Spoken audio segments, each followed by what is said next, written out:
여러분, 오늘은 요한복음 16장 5절에서 15절까지 말씀이 되겠습니다. 요한복음 16장 5절에서 15절까지 16장 5절 제가 읽고 여러분 6절 읽고 15절까지 그렇게 하겠습니다.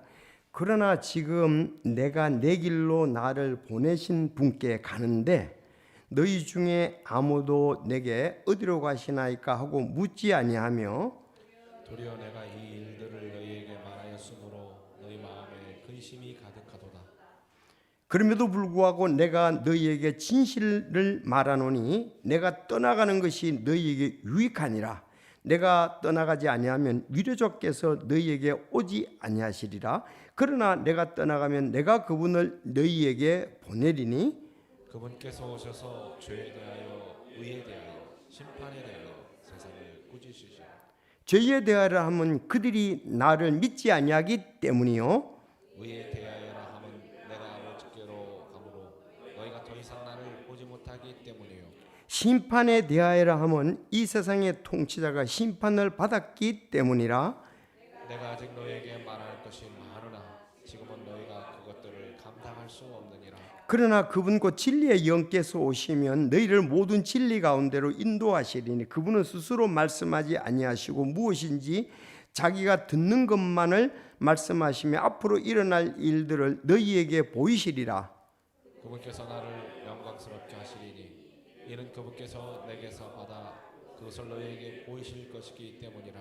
아버지께 있는 모든 것은 내 것이니라. 그러므로 내가 말하기를 그분께서 내 것을 가져다가 그것을 너희에게 보이시리라 하였노라. 아멘. 기도하겠습니다. 하나님 아버지 감사합니다. 오늘 또 깊은 진리의 말씀 주셔서 감사합니다. 말씀을 잘 분별하고 또 말씀이 마음속에 크게 역사하며 또 우리의 생활이 이 말씀으로 변화될 수 있도록 주여 인도해 주옵소서. 특히 삼위일체 하나님에 대해서 잘 아는 귀한 시간 되게 해주시고 또 성령의 역사에 대해서 바르게 아는 저희들이 되게 하여 주옵소서. 감사드리며 예수님의 이름으로 기도드리옵나이다. 아멘. 자, 우리 삼위일체 하나님은 이제 두고요. 여기서 보면 예수님은 하나님이 보내셨다 그랬습니다. 따라합시다. 예수님은 하나님이 보내셨다. 여기서도 그렇게 얘기를 하죠.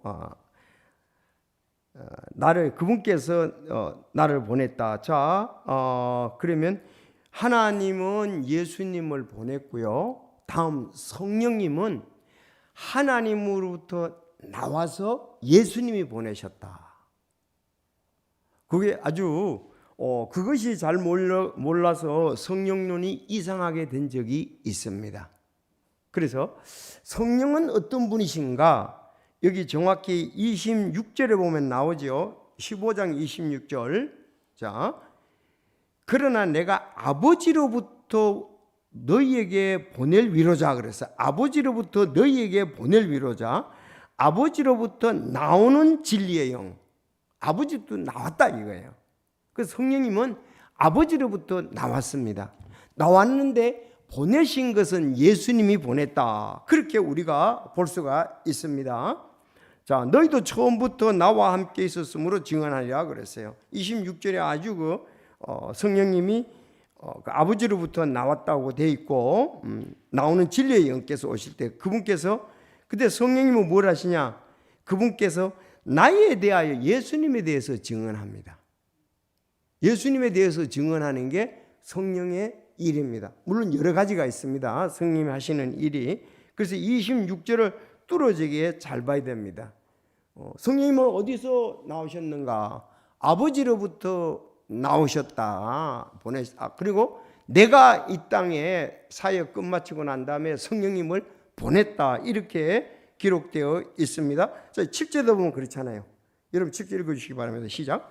그럼에도 불구하고 내가 너에게 진실을 말하노니 내가 떠나가는 시간 너희에게 유익이라.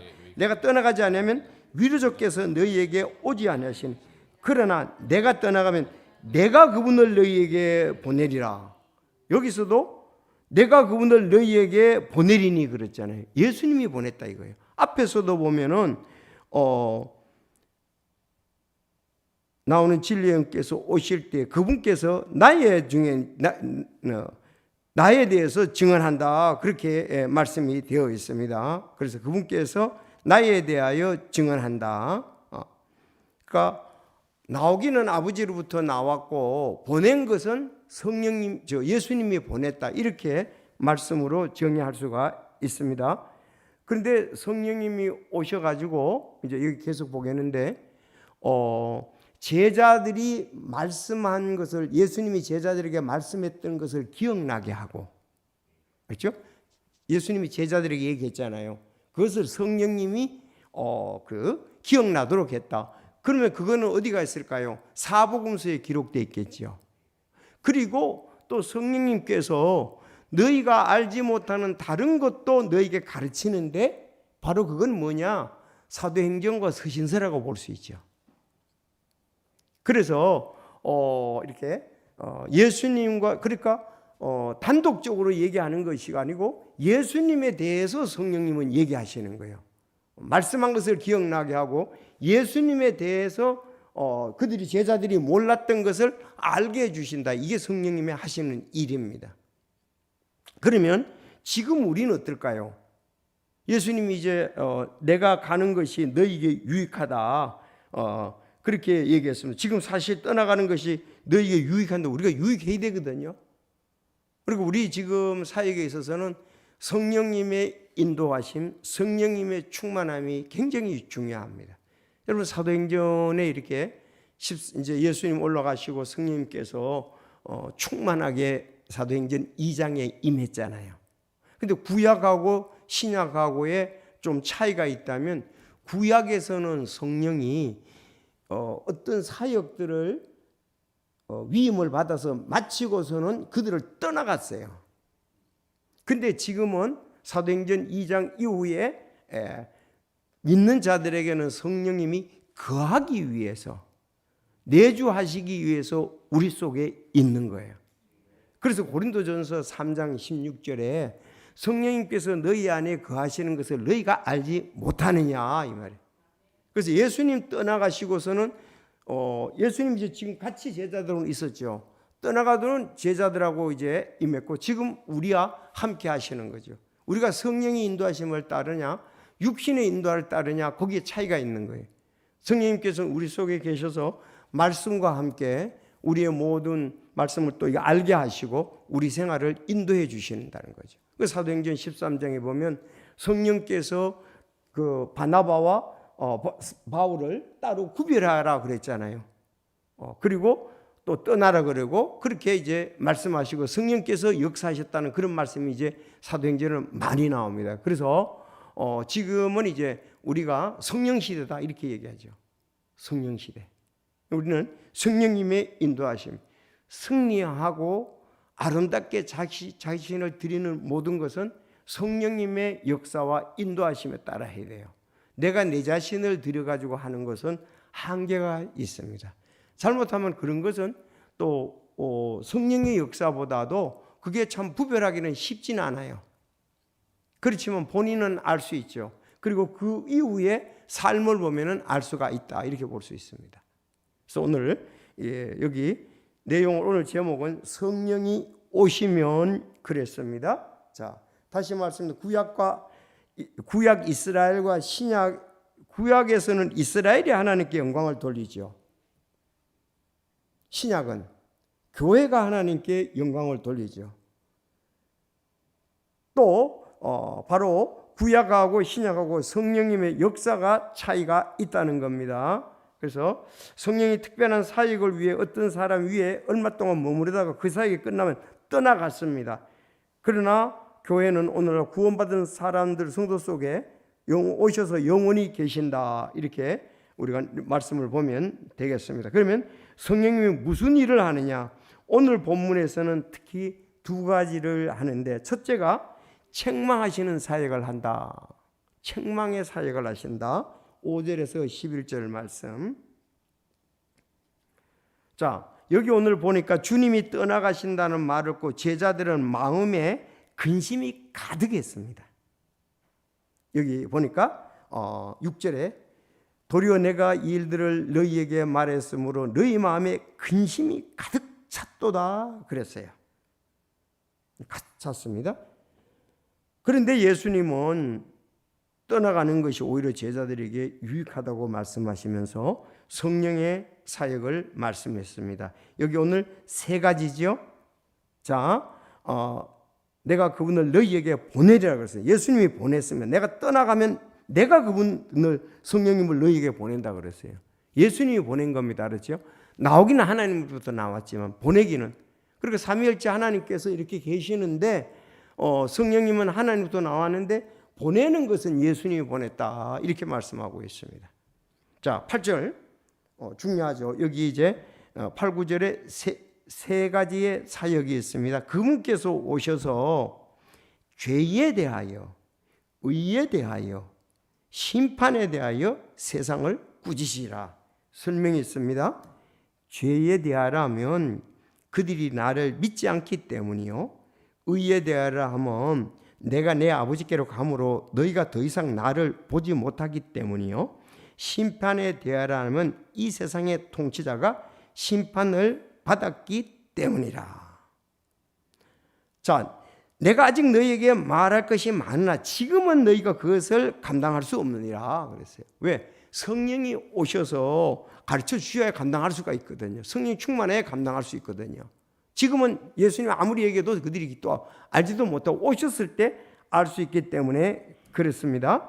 자, 성령이 오시면 죄에 대하여, 의에 대하여, 심판에 대하여 이렇게 말씀을 하고 있습니다. 먼저 성령님의 사역 가운데 하나가 오셔서 죄에 대하여라고 했습니다. 그래서 이렇게 꾸짖으시라 그랬어요. 꾸짖으시라, 꾸짖는다. 이건 뭐 폭로한다, 백일하에 드러나게 한다, 이런 거죠. 증거를 제시해서 꼼짝하지 못하게 한다. 성령께서는 이 일을 하시는 거예요. 예를 든다면 범죄 용의자가 경찰에 잡혀가면 대부분 자기가 죄 안 졌다고 그러잖아요. 그러나 증거를 들이대면 자백을 하잖아요. 이 말이 여기 있는 대로 꾸짖으시라, 심판에 대해 세상을 꾸짖는다 할 때 자백하게 된다, 이런 말의 용어입니다. 그러면 죄에 대해서 보겠습니다. 9절. 자, 성령께서는 사람들의 죄를 드러나게 하시고 그것을 폭로해서 꾸짖어서 나는 죄입니다 하고 자백을 하는 역할을 하는 거예요. 이게 성령의 역사입니다. 중요하죠. 자, 다시요. 여기 죄에 대하라면 그들이 나를 믿지 않기 때문이요 그랬거든요. 그러니까 죄가 뭐냐? 예수 안 믿는 게 죄다. 왜? 예수님은 이미 모든 것을 다 이루었다고 하셨잖아요. 다 이루어 놓으셨습니다. 그렇죠? 죄가 뭐냐? 다 이루어놨는데 안 믿는 게 죄다, 이 말입니다. 저도 이 말씀을 구령 상담할 때 상당히 강하게 들었던 것이 요한복음 16장 9절 말씀이었어요. 오늘 본문 말씀. 죄가 뭐냐? 예수 안 믿는 게 죄다. 그런데 성령님은 먼저 그 사람에게 죄에 대해서 가르쳐 주는 거예요. 죄에 대해서 죄를 드러나게 해준다, 이겁니다. 그래서 어떤 사람이 그렇게, 물론 마가복음 7장 21절에 보면 죄에 대해서 쭉 얘기하고 있습니다. 음행과 간음과 도둑질과 시기와 교만과 다툼과 이런 거 쭉 얘기를 하고 있습니다. 자, 그래서 성령님께서 먼저 죄에 대해서 이렇게 우리에게 들춰내 주시게 하는 거예요. 드러나게 해 주시는 거예요. 근데 성령님이 역사 안 할 때는 어떻습니까? 그걸 죄로 여기지 않은 거. 나만 죄는 졌냐? 난 다른 사람보다 덜 졌어, 이렇게 자기가 합리화시키고 핑계대게 하죠. 근데 성령님께서 들춰서 거룩하신 하나님 앞에, 또 예수님 앞에 죄인인 것을 벌거벗게 드러나게 한다, 폭로한다, 이거예요. 꾸짖는다, 이렇게 볼 수가 있습니다. 그래서 성령님께서는 죄를 드러나게 한다. 그러니까 성령의 역사를 갖다가 회방하는 죄는 용서받지 못한다 그랬어요. 왜? 죄를 지금 들춰내 주는데 그 죄에 대해서 인정하지 않으니까, 또 예수님이 그 모든 죄를 다 용서했는데 그거를 믿지 않으니까, 두 가지가 안 믿으면 그건 구원받지 못하는 거예요. 성령이 지금 역사하는데 회방을 하고 그걸 받아들이지 않는 거. 예수님이 십자가에 그래서 자기가 죄인인 걸 먼저 알아야 됩니다. 그래서 그 사람한테 물어봐서 당신이 진실로 죄인인 걸 압니까? 그러면은 거기서 다 알아볼 수 있어요. 성경이 나만 죄인인가? 이렇게 말하는 사람은 이건 구원받지 못했다고 우리가 딱 할 수 있어요. 왜? 그 성령의 역사를 갖다 당신 죄인 맞습니까? 예, 난 죄인입니다. 그렇게 하는 사람이 구원받을 수가 있는 거예요. 자기 죄를 합리화시키고 또 죄에 대해서 무관심하고 그런 사람은 구원받을 수가 없습니다. 그래서 우리 상담할 때에 죄에 대해서 잘 해줘야 됩니다. 물론 죄라 그러면은 우리가 근본적으로 죄인이지요. 그리고 실제적으로 우리가 이런 도둑질도 하고 교만도 하고 거짓말도 하고 질투도 하고 시기도 하고 이건 그 증거들이죠. 증거들. 내가 죄인이라는 걸 보여주는 그 증거 죄들의 목록들이라고 볼 수 있다. 그래서 딱 한마디로 하면 난 죄인입니다. 이거 딱 한마디 다 돼가는 거예요. 하나님 앞에 나는 죄인입니다. 그리고 예수님이 나의 모든 죄를 다 지고 십자가에서 못 박혀 돌아가시고 제 용서를 했다는 것을 받아들여야 되잖아요. 근데 죄를 믿지 않아. 그거 다 해놨단 말이에요. 용서 다 해놨다. 내가 죄인인 거라고 내 죄를 다 예수님이 씻어놨다는 것을 받아들여야 되거든요. 좀 이제 사람들이 이렇게 헷갈리는 경우가 있어요. 이번에도 갔더니 예수를 구령상담했다 이거예요. 그런데 전혀 어떤 영적인 진리에 대해서 반응이 없는 거예요. 아주 자고 딴는지라고 그 상담한 지 얼마 안 됐던 그거는 혹시 지적이지 아닌가 우리가 그런 것도 봐야 돼요. 물론 또 확신도 줘야 되지만 지적일 수도 있거든요. 아니 나는 잘 전했는데 그런 지적으로 받아들일 수도 있을 수 있잖아요. 또 그러니까 우리가 상담할 때에 그 사람이 믿는가 안 믿는가를 잘 봐야지 내가 전한 것보다 그가 그 전한 것을 하나하나 받아들이는지 진짜로 그거를 동의하고 자기 자신이 그렇다고 인정을 하는지 그걸 봐야 되죠. 내가 신앙 상담을 했기 때문에 구원받은 건 아니잖아요. 그거 안 받아들이면 아무리 상담해도 헛일이잖아요. 거기에 그 사실이 사실 쉽지가 않아요. 근데 여기 성령님이 책망을 해 주셔야 되는 거예요. 뭐에 대해서? 죄에 대해서 책망을 해 주셔야 돼요. 책망을 해 주셔야 된다. 그렇게 볼 수가 있습니다. 그리고 어디로 갑니까? 예수님 앞에 나가는 거예요. 어디로? 내 모든 죄를 갖다가 다 용서해 놓으셨구나. 그 죄를 믿지 않는가? 다 용서했는데 내가 그 사실을 믿지 않으므로 죄가 그대로 있는 거잖아요. 두 가지 죄에 대해서 말씀하는 것을. 그래서 성령께서는 사람들의 죄를 드러나게 하시고 그것을 폭로해서 죄인 나는 죄인입니다 라는 자백을 하게 하고 그 다음에 예수님이 다 해놓으신 것을 이제 믿게 하는 역사를 성령님께서 하신다 이렇게 보면 되겠습니다. 그래서 예수 믿지 않는 것이 죄다. 예수 믿지 않는 게 죄다. 그래서 성령님의 역사와 예수님의 십자가의 그 부분에 대해서 받아들이지 않는 것은 그건 어떤 방법으로도 구원받을 길이 없습니다. 두 가지 알았죠? 성령님의 역사에서 죄에 대해서 들춰줄 때 그리고 예수님이 해놓으신 거 두 가지 안 믿으면은 그건 구원받을 길이 다른 방법은 없잖아요. 자, 진짜 이런 일들이 이제 있어야 되는 거예요. 그래서 제가 어저께 이제 그 세계 집 가지고 우선 그런 좀 배경이 없으니까 얘기하고 핵심이 예수님이 십자가에 못 박혀 돌아가신 거잖아요. 거기서 일단 머무르면서 이제 전체적으로 우리가 그렇게 하고 천국에 대해서 하고 천국에 누가 갈 수 있느냐 이랬을 때 바로 자기가 죄인인 걸 알고 죄를 하나님 앞에 회개하고 내 죄를 그 죄를 위해서 돌아가신 예수 그리스도를 내 마음에 영접할 때 하나님의 자녀가 된다. 지금 이제 그 단계인데 여러분 기도해 주시기를 바랍니다. 믿고자 하는 마음은 있어요. 그래서 어저께 막 전화가 오더라고. 내가 지금 어떤 분 만나기로 해가지고 그래서 꺼내놓고 하는데 마침 전화가 또 왔더라고. 그러면 우리가 또 다음에 하자고 그랬는데, 야, 조금만 더 기다리면 되는데, 참. 그래서 여러분들 성함이 뭐 김옥분, 네, 원래 한 83세라고 그러시는 것 같아요. 여러분 위해서 기도해 주시기를 바랍니다.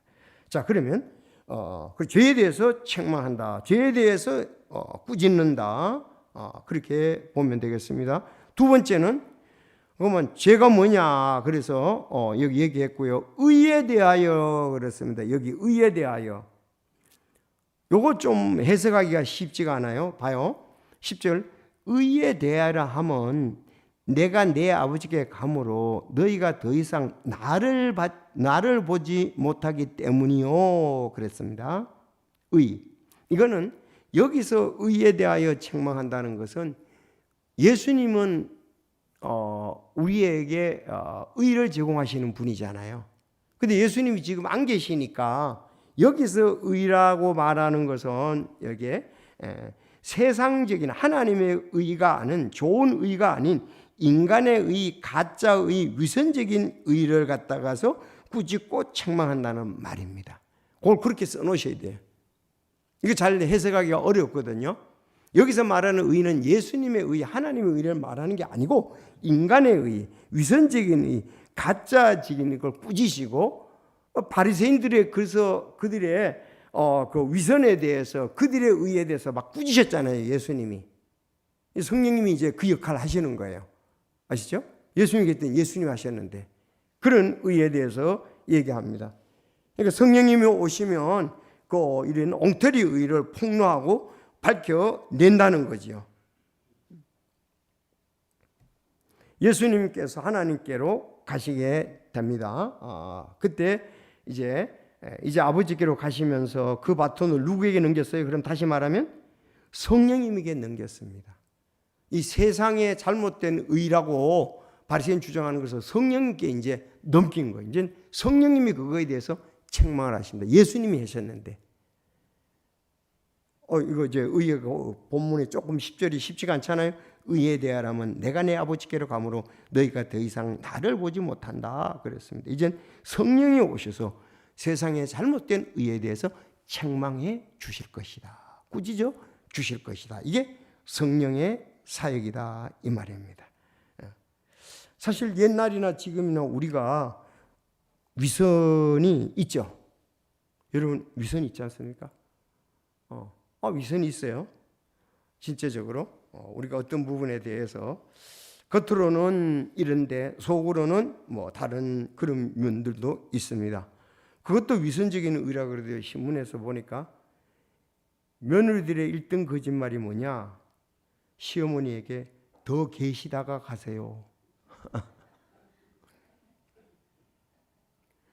진짜로 그럴까요? 대체적으로는 그렇지 않을 거예요. 그렇죠. 그리고 시어머니의 1등 거짓말이 뭔지 알아요? 나는 며느리를 내 딸같이 사랑한다. 생각한다. 사실 아니죠. 자기 아들이 설거지하는 것에 대해서는 막 그냥 며느리를 싫어하지요. 자기 아들이 설거지하면, 근데 자기 사위가 설거지하는 것은 자기 딸 보면서 좋다고 생각하잖아요. 보세요, 위선적이잖아요. 혹시 그런 생각 여러분 안 듭니까? 들지요? 그래서 이런 부분도 우리가 어느 부분들 아직 육신이 있어가지고 이런 것에 대해서 자유함이 없습니다. 있습니다. 자유함이 뭐라고 없다 그래야 되나? 자, 이렇게 우리가 위선적인 것이다 이렇게 볼 수가 있습니다. 제가 이번에 영주에 갔더니 그 자매들이 말이죠. 근데 몇 명 나왔죠? 5명이 이렇게 나왔더라고. 옛날에 고등학생이었어요. 그래서 이제 같이 점심 식사를 하고 자 이제 어디로 갈까? 난 모르잖아요. 그랬더니 그 지방에 그런 카페가 있는 줄 몰랐어요. 엄청 카페가 큰 거예요. 완전히 이중 비닐하우스로서 몇 동을 합쳐가지고 있는데 거기에 식물원이에요. 식물원 쉽게 말하면. 그래서 그 식물원 같은 그 넓은 데에다가 곳곳에 이렇게 마루도 해놓고 의자도 갖다 놓고 이렇게 해서 원하는 대로 앉으라 이거예요. 많은 사람들은 뭐 들마루 그렇게 해요. 쭉쭉 해놨는데 뭐 웃고 뭐 박수 치고 뭐 이렇게 해도 옆에서 우리 일반 카페는 그런 못 하잖아요. 시끄럽다고 남에게 방해되니까. 그건 워낙 넓으리고 나무들이랑 뭐 여러 꽃들이 있으니까. 그래서 거기서 그 이제 뭐 스승의 은혜 뭐 이런 노래도 그 자매들이 불러주고, 그리고 이렇게 또 그 장미에다가 이렇게 장미하고 그 선물을 이렇게 주더라고요. 난 또 그런 선물은 생전 처음 받았네. 그래서 야, 나는 이 장미 속에 돈 찔러 넣어준 건 난 처음 봤다. 우리 아이들도 그런 적이 없거든. 근데 목사님 요새는요 그거보다 더한 거 뭐 쏘면 돈이 쭉 나오는 것도 있다고 그러더라고요. 글쎄 난 안 봤는데 어쨌든 내가 제일 좋은 장미와 이걸 그다 이제 돈을 이렇게 꽂았더라고. 얼마인지 여러분들 생각나겠죠? 그래서 그것도 이렇게 받고, 물론 커피는 이제 밥은 그들이 사서 커피는 이제 원래 내가 밥을 사기로 했는데 그들이 벌써 다 계산했더라고요. 그러니까 내가 이제 커피 내가 사겠다 이렇게 했는데 그 안에 들어가서 사진도 찍고, 진짜 이렇게 내가 그 자매들로부터의 이렇게 사랑이라든가 존경을 받아도 될 건가 할 정도로. 그래서 내가 갔다 와서 문자다 보내고 너무 고맙고 좋았었다고 그렇게 그 얘기를 했었는데, 참 이게 계속적으로 교리 안에 말씀 안에 굳게 서 있으면 참 좋을 텐데 대부분이 이제 다른 교회를 다니더라고. 남편들로 인해서 자매들이 많으니까. 거기서 이제 한 자매만 영주교회 이제 잘 나가다가 요즘은 또 뭐 잘 나가다 가끔 나가 이렇게 하는 것 같더라고요. 보니까 그 자매는 왔었는데 그래서 우리가 참 이런 부분에 대해서 바른 진리를 알고, 만약에 계속 내가 거기 사역에 했더니 계속 아마 강조를 하고 그런 면으로 잘 서로가 교제를 하고, 그러니까 그러더라고요. 내가 했던 그것이 자기들이 아직도 기억이 난대요. 그래서 아침에 설교할 때 그 자매하고 형제는 자기가 상담하고 그 들었던 것에 대해서 그대로 아직도 자기가 남아있다고 얘기하더라고요. 그래서 자기들에게 구령 상담하고 침내주고 가르쳤던 말씀이 아직도 그 자매들도 좀 어떤 분은 생생하게 남아있다고 그렇게 하더라고요. 그래서 남편 따라간 사람도 있고 이런데, 자, 우리가 이렇게 이런 귀한 진리들, 죄에 대해서, 자, 심판에 대해서도 한번 보겠습니다. 심판에 대해서. 자, 심판에 대해라면 이 세상 통치자가 심판을 받았기 때문이요, 그랬죠. 이 세상 통치자가 심판을 받았습니까? 이미 받은 거나 다름이었죠. 창세기 3장 15절에 보면 그 뱀의 씨와 여자의 씨에 대해서 얘기를 하잖아요. 내 머리를 상하게 할 것이요, 너는 그의 발꿈치를 상하게 했다 그랬잖아요. 그럼 거기에서 이제 해석은 발꿈치를 상하게 그 뱀의 사단의 씨들이 예수님을 발꿈치 상하게, 십자가에서 발꿈치 상하는 정도로 아니다. 다시 부활했기 때문에. 그러나 그걸로 인해서 사단은 결국은 하나님 예수님이 승리하셨잖아요. 머리를 상하게 한 것과 같다. 그리고 우리가 예수님을 믿으면 이제 사단의 권세에서 예수님의 권세로 우리가 옮겨졌잖아요. 그리고 그는 이제 조금 있으면 어디 갔습니까? 불못에 들어가겠잖아요. 사단은 완전히. 그러나 이미 심판을 받은 것은 틀림이 없어요. 그래서 심판이라는 말을 또 우리가 판단이라고도 이렇게 성경에는 나오고 있습니다. 그래서 성령께서 오시면은 이런 그 심판에 대해서, 판단에 대해서 잘 우리를 이끌어 주시겠다고 얘기를 하고 있습니다. 그래서 성령님은 오셔서 무엇이 잘못된 것인가, 무엇이 옳은 것인가에 대해서 잘 말씀을 해주고 있습니다. 어떤 것이 외적인 것이고, 어떤 것이 인간적인 것이고, 어떤 것이 하나님 성령에 의한 것인지. 그래서 요한 1서 2장 15절에 너희가 육신의 정욕과 안목의 정욕과 인생의 자랑에 대해서, 사실 그거에다 목숨 걸잖아요, 사람은. 이거는 이 세상인데 잠깐 있다가 없어지는 거다. 그렇게 얘기를 하면서 우리로 하여금 영원한 것에 관심을 두도록 하잖아요. 육신의 정욕과 안목의 정욕과 인생의 자랑. 그런데 좀 저도 조심해야 될 어떤 부분들이 너무 인생의 자랑에 대해서 잘했고 고생을 많이 했기 때문에 격려해 주지만 근본적인 것은 아닙니다. 그가 주님과 함께 공부를 하고 주님을 계속 섬겨야죠. 주님의 뜻대로 했다 그러면 맞잖아요. 근데 세상 성공만 잔뜩 드러났다가 주님이 인도하심에 관한 것은 나중에 없으면 그거 뻔하죠. 오, 자기 영광을 위해서 했군. 하나님의 영광보다도. 최선을 다해서 그런 가운데서도 주님의 영광을 위해서 물질도 드리고 내가 나올 수 있을 때 최선을 다해서 나오고 이렇게 되는데 그런 부분이 안 보일 때 우리는 그건 지나가는 것 중에 하나야. 그 육신적으로 한 것도 똑같은 거야. 성령의 인도하심이라고 말할 수는 없잖아요. 그런 부분들의 차이가 있는데 그거에 대해서 성령님께서 심판하시고 판단을 하신다는 말씀입니다. 그래서 사람들의 이 학력, 직업, 돈벌이, 외적인 거 다 이런 것은 이런 것을 평가하는 것은 성령입니다. 그런데 그런 것의 배후에는 사실 누가가 있는 거예요? 사탄이 있는 거예요. 사탄이 그걸 성공적으로 보게 하고 진리 안에 못 있도록 한단 말이에요. 그걸 좋게 보이게 한다고요. 그것도 구원 안 받았다는 말이 아니에요. 구원은 받았지만 지금 성령의 인도하심에 따라 쓰이는 것은 아니라는 사실입니다. 성령님께서는 외모가 어떻든 직업이 어떻든 학벌이 어떻든 재산이 어떻든 하나님은 그런 것에 대해서는 별 관심이 없습니다. 하나님의 관점으로 우리가 보고 우린 기준은 그것이 얼마나 하나님께 영광을 돌렸느냐 그 부분이 중요합니다. 그러나 우리가 밖에 나가서 일단 볼 때 세상 사람들은 그런 것이 기준이니까 얘기를 하지만은 하나님은 그런 것이 기준이 하다. 왜? 하나님은 중심을 보신다. 중심을 보시기 때문에 그렇습니다.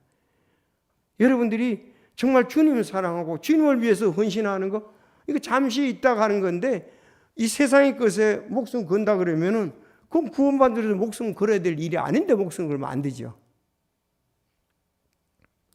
모든 것이 다 악이지만 주님을 사랑하는 사람, 주님의 뜻대로 살고자 하는 사람, 주님을 온전히 의지하는 사람, 주의 영광을 드러내려고 하는 사람, 이런 사람이 귀한 사람이다. 그래서 성경에도 그랬잖아요. 그 사람은 하나님께도 인정받고 믿는 사람에게도 인정을 받는다 그랬어요. 그 좋은 평판을 받은 사람이 디모데잖아요. 디모데. 그렇지 않습니까? 그는 루스드라와 더베 사람인데 1차 선교여행 때 구원받고 2차 선교여행 때 들러서 가는데 그가 좋은 평판이 있어서 제자로 데리고 가는 것을 우리가 볼 수가 있습니다. 두 번째는 성령이 오시면 그렇게 책망사역, 꾸짖는 사역, 드러내는 사역을 해주는데 그래서 우리도 어떤 부분에 이렇게 좀 또 인도함 받아가지고 이런 부분도 필요합니다. 성령이 인도하신 가운데서 여러분 그렇지 않습니까? 사람이 우리가 잘못하는 부분들이 있잖아요. 꾸짖기도 하고 책망도 좀 받아야 되죠. 아니 성경의 말씀도 그렇게 되어 있잖아요. 책망과 바르게 함과 의로 교육하기에 유익하다 그랬잖아요. 그건 성령의 역사가 됐기 때문에. 자, 두 번째, 성령이 오시면 진리의 말씀을 드러낸다. 좀 전에 얘기를 했습니다. 이것은 성경의 계시와 관계가 됩니다. 주님은 이 땅에 계실 때 제자들에게 모든 것을 다 가르친 것일까요? 아닐까요? 다 가르치지는 않으셨습니다. 예수님 다 가르치신 건 아니잖아요. 그래서 이 땅에 계실 때에 제자들은 예수님한테 배운 것을 성령님이 오셔서 생각나게 아까 얘기했잖아요. 사복음서 같은 경우에 그런가 하면 새로운 진리로 인도한다 그랬잖아요. 성령께서 역사하셔서 사도행전과 서신서가 이렇게 쓰이게 됐잖아요. 자, 13절 14절을 보겠습니다. 13절 자 시작. 진리의 영께서 오시면 너희를 모든 진리 가운데로 인도하시리니 그분은 스스로 말씀하지 아니하시고 모든 무엇이든지 자기가 듣는 것만을 말씀하시며 앞으로 일어날 일들을 너희에게 보이시리라. 또 14절에도 그분께서 나를 영광스럽게 하시니 이는 그분께서 내게서 받아 그것을 너희에게 보이실 것이기 때문에 예수님께 받아서 한다 그랬습니다. 아시죠? 성령님은 예수님이 가르친 걸 생각나게 하고 예수님께 받아서 제자들에게 성경을 기록하도록 하셨다는 말씀입니다.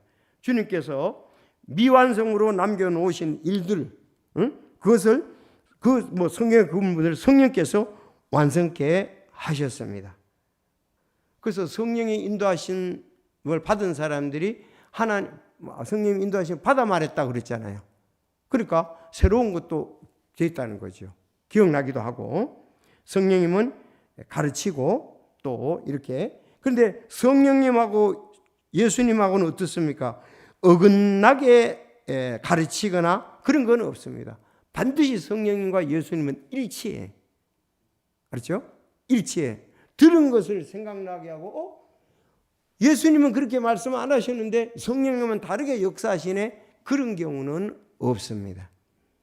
그래서 우리가 어떤 사람이 막 성령 충만하다 그러고 뭐 천국을 봤다 그러는데 그게 성경하고 안 맞으면은 성령의 역사가 아니에요.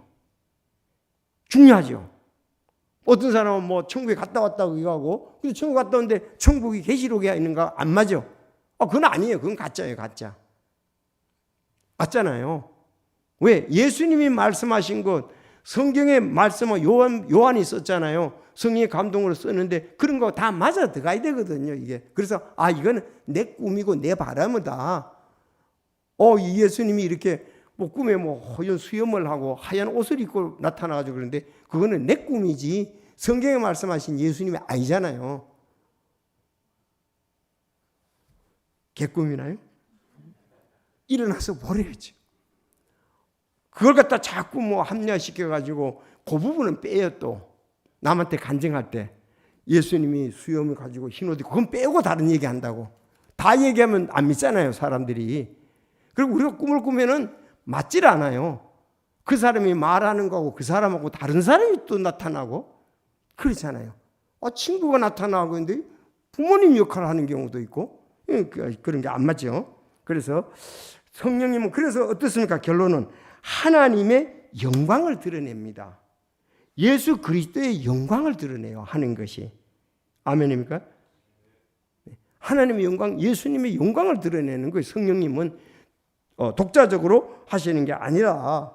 그래서 성령님은 우리를 새로운 진리로 지금은 성령님은 우리를 새로운 진리로 어떻게 한다? 인도하지 않는다.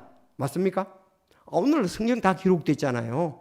성령님이 새로운 진리로 인도해. 새로운 진리로 인도하면 큰일 나요. 새로운 계시를 받았다면 무조건 그것은 이단이에요. 그 사람하고 얼씬도 하지 말아야 돼. 그렇잖아요. 성경이 완성됐는데 그 새로운 진리는 없습니다. 이제 다 끝났습니다. 새로운 진리는 절대로 없다. 이제 이미 기록된 말씀을 성령님께서 조명하게 하시고 분별하게 하시고 우리를 또 도와주신다 이 말입니다. 어려운 것도 있죠. 자, 그래서 여기서 우리가 중요한 건 뭐예요? 정말 하나님의 말씀을 자세히 성령의 역사로 우리가 잘 보도록. 그래서 오늘 찬송 불렀잖아요. 성령께서 역사하셔서 진리를 잘 깨닫고. 그거는 기도할 때 반드시 필요한 거예요. 말씀을 아무리 들어도 어떤 사람은 깨닫지 못하는 사람도 있습니다. 우리가 듣는 것이 중요합니다. 듣고 깨닫고 믿고 우리는 해야 된다 하는 것입니다. 그래서 우리 하나님 말씀을 들을 때에 정말 귀 기울여 들어야 돼요. 성령님의 역사를 따르려고 우리는 해야 됩니다. 고린도전서 12장 3절에 그러므로 내가 너희에게 이것을 주어 깨닫게 하노니 즉 하나님의 영으로 말미암아 말하는 자는 아무도 예수님을 저주하는 자라 하지 아니하고 또 성령님으로 말미암지 않고는 아무도 예수님을 주라고 할 수 없느니라. 성령님의 역사가 아닌 건 예수님을 주라고 아까 그 봤잖아요. 죄에 대해서도 그렇고 예수님 주라 할 수가 없다. 그리고 예수님 저주받은 자 그렇게 말하지 않는다. 믿음은 들음에서 나옵니다. 그렇죠? 들음은 하나님의 말씀에 의해서 온다. 자, 그래서 우리가 하나님의 말씀을 잘 들어야 됩니다. 그리고 여기서 잘 깨달아야 됩니다. 그리고 믿음이 생기고 실천을 해야 되는 거죠. 제가 여러 차례 얘기했지만 계시록 2장 3장에는 7교회에 대해서 얘기했죠. 일곱 교회에 대해서 계속적으로 반복해서 나오는 게 뭐라고요? 여기에서 그렇게 했잖아요. 귀 있는 자는 성령께서 교회들에게 하시는 말씀을 들을지어다. 계속 그거예요. 귀 있는 자는 성령께서 교회들에게 하시는 말씀을 들을지라. 여러분 귀 있잖아요. 다 성령님께서 교회에게 하신 말씀을 들으라고 해서 일곱 교회에 7번이 나와요. 그래서 우리가 그래서 관심을 가지고 들어야 되고, 이해가 잘 안 될 때는 베레아 사람들 같이 이제 사도행전에 연구하고 묻고 그래야만 된다 이 말이에요. 그래서 성령은 책망의 사역을 하고, 성령은 진리의 말씀을 드러내고 깨닫게 하신다. 성령의 인도를 잘 따라야 된다. 제가 이번에 갔다 와서 이제 그 정순주 지사님하고 고맙다고 제가 이렇게 통화를 하는데, 야 목사님, 제가 목사님이 전한 말씀 가운데 그 말씀이 너무 자기는 솔직히 처음 들었대요. 감동이 돼가지고 안 믿는 자기 친구에게 전화 걸어서 예수님은 독생자다. 너도 예수님을 꼭 믿어야 된다. 그랬더니 그 친구가 이제 다른 반응을 보이지만은 너는 뭐 성경도 잘하고 교회도 하니까 나는 그런 걸 어떻게 아냐. 뭐 그렇게 얘기를 하더라고 그래요. 그래서 뭐 때문에 그러냐면은 여러분의 설교했는데 여러분들의 반응은 그렇게 드러나지 않은데 정 집사님은 반응이 놀랍도록 드러난 거예요. 그게 요한복음 처음에 3장 16절에 그죠. 하나님이 세상을 이처럼 사랑하사 독생자를 주셨으니, 이 독생자라는 것이 너무 자기에는 왔다는 거예요. 그 독생자 이런데 바로 독생자는 예수 그리스도밖에 없잖아요. 그래서 예수님은 하늘에서 왔잖아요. 하늘에서 오셔서 우리 죄를 사하시고 하늘로 돌아가셨잖아요. 하늘에서 온 분은 예수 그리스도밖에 없다. 우린 독자 그거하고는 아니다. 그래서 제가 그 앞에 구절도 그랬잖아요. 엘리야도 들림을 받고 또 에녹도 들림을 받았잖아요. 그런데 예수님도 들림을 받았잖아요. 예수님은 하늘에서 오셔가지고 일을 사역을 마치고 들림을 받았는데 그들은 하늘에서 온 것은 아니다. 그래서 예수님은 그리스도시다. 독생자시면 그리스도시고 하나님의 아들이다. 그 말에 감동이 돼가지고 내가 전화를 하니까 벌써 친구한테 막 그렇게 자랑을 하고 막 믿으라고 하고 얘기했다. 그래서 자기는 그게 너무 기쁘게 다 갔다는 거예요. 들을 게 있는 자는 들어야 되지. 근데 우리 여러분들은 그렇게 감동으로 안 왔죠? 내가 그거 설교한 거거든요. 요한복음 3장 16절 그 위에서부터 쭉 이렇게 했는데, 그래서 이런 부분에 대해서 하나님의 말씀을 누가 어떻게 듣느냐에 따라 반응이 다르고 성령님의 역사심이 다르다. 우리가 귀를 기울이고 관심을 가지고 듣고 깨닫고 적용을 해야 될 것이 우리가 해야 할 일이다. 오늘은 성령님에 대해서 말씀을 드려요. 성령님은 하나님으로부터 나왔는데 예수님께서 성령님을 보냈다고 여기 말씀하고 있습니다. 하나님부터 나와서 예수님이 보냈다. 이게 이제 성령님에 대해서는 정의입니다. 그러면 성령님이 오셔서 하는 사역은 바로 예수님이 하신 사역에 대해서 생각을 제자들에게 나게 하고 또 새롭게 그 말씀들을 생각나게 해서 성경이 완성되도록 했지 않습니까? 그 사역을 하고 예수님의 영광을 드러내고 성령님은 하나님의 영광을 드러내는 일을 했다는 것입니다. 이게 왜 중요하냐? 오늘날 우리는 성령님의 인도하심을 따르기 때문에 그렇습니다. 그래서 우리가 흔히 그러잖아요. 그거는 성령님의 역사 아니야. 그런데 그렇게 많이 말을 해야 되는데 어떤 때는 성령의 역사를 그러고 어떤 때는 뭐 자기가 이제 힘으로 해야 돼버린 거죠. 그래서 말로는 성령의 역사를 많이 얘기하지만 실제적으로 적용하고 아주 그 관심을 가지고 참 기도하면서 하는 부분은 약한 부분들이 우리가 많이 있습니다. 우리 기도해야 되겠습니다. 기도하겠습니다.